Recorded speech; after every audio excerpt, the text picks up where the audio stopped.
കൂട്ടുകാർക്കെല്ലാവർക്കും നമസ്കാരം. കേരളത്തിൽ കഴിഞ്ഞ മെയ് മാസം വരെ കുടിക്കാൻ വെള്ളമില്ലേ എന്ന് പറഞ്ഞുള്ള ദീനരോധനങ്ങളും ഭരണ പാർട്ടികളും പ്രതിപക്ഷ പാർട്ടികളും തമ്മിൽ ഭയങ്കര വാഗ്ദങ്ങൾ നടക്കുന്നു. ജൂൺ തുടങ്ങിയപ്പോൾ മുതൽ മഴവെള്ളം കയറി, മഴ വന്നു തുടങ്ങി, ഭയങ്കര വെള്ളപ്പൊക്കം. അപ്പം അന്നേരം ഇപ്പം ഭരിക്കുന്ന ഏത് പാർട്ടിയാണെന്ന് വെച്ചാൽ അവരുടെ മണ്ടയ്ക്കോട്ട് പ്രതിപക്ഷ പാർട്ടികൾ. അപ്പം ഞാൻ ഇത്രയും വർഷങ്ങൾ ഭരിച്ചിട്ട്, ഈ കഴിഞ്ഞ ഭരണ വരെ എത്ര വർഷത്തോളം ഒരു പാർട്ടി ഭരിച്ചിട്ട് ഈ വേനൽക്കാലത്ത് കുടിവെള്ളത്തിന് വേണ്ടി എന്ത് ചെയ്യണം? മഴ വന്ന സമയത്ത് ഈ ജനങ്ങളെല്ലാം, എനിക്കൊക്കെ ഓർമ്മയുള്ള സമയം മുതൽ ഈ വെള്ളപ്പൊക്കമുണ്ട്, എല്ലായിടത്തും വെള്ളം കയറുന്നുണ്ട്, ഉരുൾപൊട്ടലുണ്ട്. അതിനൊക്കെ എന്ത് ചെയ്യണം? അതിനൊക്കെയുള്ള പ്രതിവിധി, ഒരു സൊല്യൂഷൻ ഇതുവരെ ആരും കണ്ടുപിടിച്ചിട്ടില്ല. ആര് ഭരിക്കാൻ കയറുന്നോ അവർ ഭരിച്ചുകൊണ്ടിരിക്കുമ്പം മറ്റേ ഓപ്പോസിറ്റ് പാർട്ടി ഭരിക്കുന്ന പാർട്ടിയെ കുറ്റം പറയുന്നല്ലാതെ അതിനെന്ത് ചെയ്യണം? കുടിവെള്ളത്തിന് വേണ്ടി മഴ വരുന്ന സമയത്ത് ആ വാട്ടർ നമ്മൾ എങ്ങനെ ഉപയോഗപ്പെടുത്താം? മഴക്കാലത്ത് ആ വെള്ളം വേനൽക്കാലത്ത് ഉപയോഗിക്കുന്നതിന് വേണ്ടി എങ്ങനെ അതിനൊരു മാർഗം കണ്ടുപിടിക്കാം? അത് ആലോചിക്കുന്നില്ല. അതുപോലെ വെള്ളപ്പൊക്ക ഭീഷണി നേരിടുമ്പോൾ അത് തടയുന്നതിന് വേണ്ടി വെള്ളമൊഴുക്കുകൾ എവിടോട്ടാണുള്ളത്, അതിനെതിരെ അത് നിയന്ത്രിക്കുന്നതിന് വേണ്ടി ഒരു മാർഗം ഈ സമയങ്ങളിൽ ചെയ്യുന്നില്ല.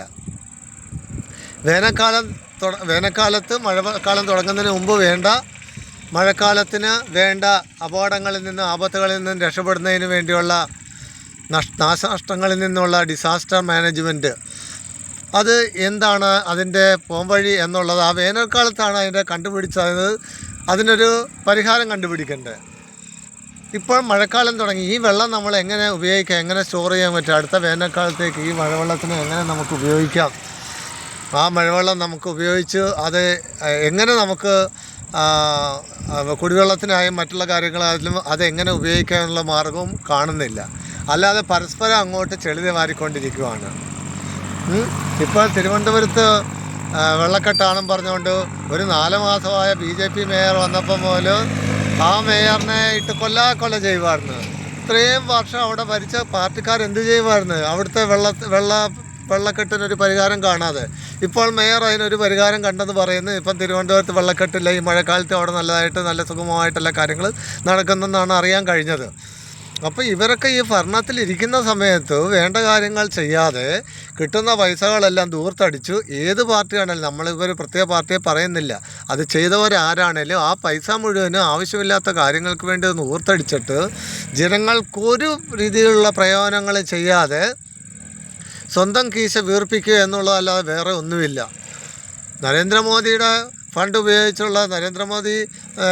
പ്രൈം മിനിസ്റ്ററിൻ്റെ ഫണ്ട് ഉപയോഗിച്ചുള്ള സെൻട്രൽ ഗവൺമെൻറ്റിൻ്റെ ഹൈവേ എല്ലാം ക്ലിയർ ആക്കുന്നുണ്ട്. അതുപോലും സ്റ്റേറ്റ് ഗവൺമെൻറ് സ്വന്തം പേരിലോട്ടാണ് അതിൻ്റെ ക്രെഡിറ്റ് അടിച്ച് മാറ്റുന്നത്. എന്നിട്ട് റോഡ് നിർമ്മാണം ചെയ്ത് ഇപ്പം 800 കോടിയൊക്കെ മുടക്കി റോഡ് പുനർനിർമ്മാണിച്ചിട്ട് ആ റോഡ് പോലും ഇപ്പം ഈ വെള്ളപ്പൊക്കത്തിൽ ഒലിച്ചു പോയെന്നാണ് പറയുന്നത്. അപ്പോൾ ഈ പണമൊക്കെ ജനങ്ങളുടെ പണം കട്ടുമുടിക്കുക എന്നുള്ളതൊക്കെ ഒരു ശീലമായി മാറി. പക്ഷേ അതിനെയൊക്കെ ഗവൺമെൻറ് നമ്മൾ നിയമ നടപടികളൊക്കെ സ്വീകരിക്കേണ്ടതാണ്. ഇപ്പം ജനങ്ങൾക്കിപ്പോൾ ഒന്നിലും വിശ്വാസമില്ലാത്തൊരു ഗവൺമെൻറ്റിൽ ആരെ വിശ്വസിക്കണമെന്ന് ജനങ്ങൾക്കറിയുന്നില്ല. എല്ലാത്തിലും വിശ്വാസം നഷ്ടപ്പെട്ടു പോയി. ഈ ക്രിമിനൽ കൊലപാതകങ്ങളും ക്രിമിനൽ വർക്കുകൾ ചെയ്യുന്നവർ പോലും ഫ്രീ ആയിട്ട് വിലസി നടക്കുന്നു. ഞാൻ നോക്കിയിട്ട് മറ്റുള്ള സ്റ്റേറ്റുകളിലൊക്കെ ഗവൺമെൻറ് ഫണ്ട് ഉപയോഗിച്ച് അവരെന്തെല്ലാം ഡെവലപ്മെൻറ്റൽ പ്രോജക്റ്റ് ചെയ്യുന്നുണ്ട്, അതെല്ലാം ജനങ്ങൾക്ക് പ്രയോജനകരമായ രീതിയിലാണ്. നിങ്ങളൊക്കെ പറയുന്ന കുറേ ആളുകൾ കേരളത്തിലെ ഇട്ടവട്ടത്ത് കിടക്കുന്നവർ മാത്രമാണ് ഈ ആവശ്യമില്ലാത്ത കാര്യത്തിനെ ന്യായീകരിക്കാൻ നിൽക്കുന്നത്.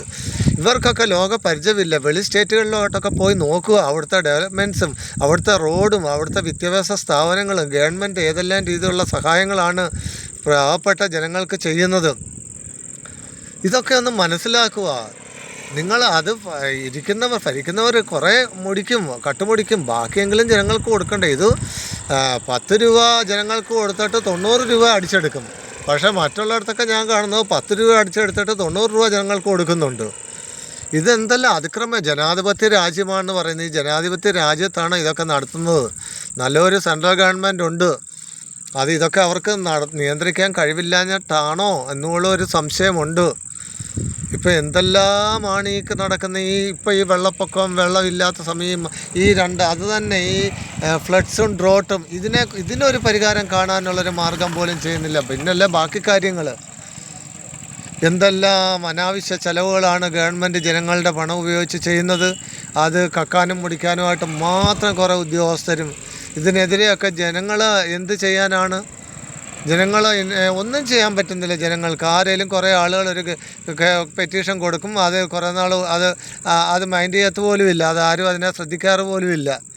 കുറേ സോഷ്യൽ മീഡിയകളൊക്കെ വേണ്ടാധീനത്തിന് മാത്രം സപ്പോർട്ട് ചെയ്യുന്നു. ഈ സോഷ്യൽ മീഡിയകളെയൊക്കെയാണ് ആദ്യം നിരോധിക്കേണ്ടത്. ഈ ആവശ്യമില്ലാത്ത ഫേക്ക് ന്യൂസും ഒക്കെ സ്പ്രെഡ് ചെയ്യുന്നതിന് ഈ സോഷ്യൽ മീഡിയയിലുള്ള അവരെ നിയന്ത്രിക്കണം ആദ്യം. അതിനൊക്കെ ഒരു സ്ട്രോങ് ആയിട്ടുള്ളൊരു നിയമം വരണം. വിദേശ രാജ്യങ്ങളിലുള്ള പോലൊക്കെയുള്ള നിയമങ്ങൾ കഠിനമായിരിക്കണം. ഓരോ കൈക്കൂലിയും കള്ളത്തരക്കളും കരിച്ചന്തയും ഈ ആവശ്യമില്ലാത്ത കാര്യങ്ങൾ, ഈ കൊലപാതകവും കൊലപാതകങ്ങളും പൂഴ്ത്തിവെപ്പലും ഇത് പൈസ ഗവൺമെൻറ് ഫണ്ട് അടിച്ചു മാറ്റുന്നതും ഇതിനൊക്കെ ചെയ്യുന്നതിനെതിരെ നല്ലൊരു നിയമ നടപടികൾ ഉണ്ടായിരിക്കണം. ഇപ്പം ഞാനാണെങ്കിൽ യുവജനങ്ങൾ ഇപ്പം കുറേ അറിവും ബോധമുള്ള യുവജനങ്ങളാണ്. ഇവരെല്ലാം പ്രതികരിക്കാൻ തുടങ്ങിയിട്ടുണ്ട് ഇതിനെതിരെ. അത് നല്ലൊരു ഒരു ആറ്റിറ്റ്യൂഡ് ആകണം. കാര്യം ജനങ്ങളെല്ലാം കേരളത്തിലെ ചെറുപ്പക്കാരെല്ലാം നാട് വിട്ടു പോവാണ്, വെറുതെ രാജ്യങ്ങളിലോട്ട് മൈഗ്രേറ്റ് ചെയ്യുവാണ്. കേരളം ഒരു ഓൾഡ് ഏജ് ഹോമായി മാറുവാണ്. അപ്പം അതിന് പോലും പ്രതികരിക്കാനില്ല. പക്ഷേ ഉള്ള ആളുകളെങ്കിലും പ്രതികരിച്ച് ഒരു നല്ല ഭരണം കാഴ്ചവെക്കാനായിട്ട് ശ്രമിക്കണം കേരളത്തിൽ. കാര്യം ഈ ഒരു പ്രശ്നം വരുമ്പോഴല്ല അതിന് പരിഹാരത്തിന് വേണ്ടി ഓടേണ്ടത്. അത് മുമ്പ് എത്ര വർഷങ്ങൾ കൊണ്ടുള്ള കാര്യങ്ങളാണ്. ഇതൊന്നും ചെയ്ത് ഒരു സൊല്യൂഷൻ കണ്ടുപിടിക്കുക ഒരു ഭരണകർത്താക്കൾക്ക് കഴിഞ്ഞില്ലെന്നുള്ളതാണ് ഒരു ദുഃഖകരമായ ഒരു സത്യം.